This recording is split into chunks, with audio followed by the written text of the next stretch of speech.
மயிலாடுதுறை மாவட்டம் குத்தாலம் காளியம்மன் தெருவில் பழமை வாய்ந்த காளியம்மன் ஆலயம் அமைந்துள்ளது. ஆலயத்தில் ஆடி மாதம் 10 நாட்கள் நடைபெறும் விழா வெகு விமர்சையாக கொண்டாடப்படுவது வழக்கம். இந்த ஆண்டுக்கான விழா கடந்த வெள்ளிக்கிழமை காப்பு கட்டுதலுடன் துவங்கி நடைபெற்று வருகிறது. விழாவின் முக்கிய நிகழ்ச்சியான பால்குடம் ஊர்வலம் இன்று நடைபெற்றது.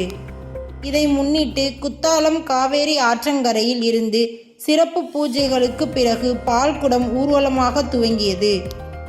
நூற்றுக்கணக்கான ஆண்கள், பெண்கள் மற்றும் சிறுவர் சிறுமியர் பால்குடங்களை தலையில் சுமந்து ஊர்வலமாக ஆலயத்திற்கு எடுத்து வந்தனர்.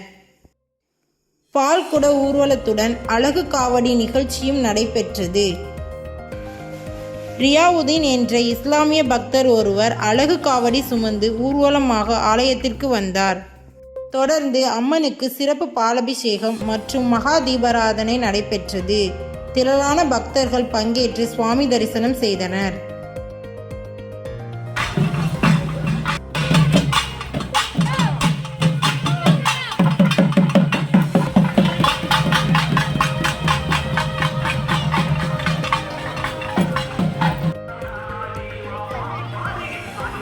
ஸ்னாப்பாகவும் எனக்கு கொடுங்க.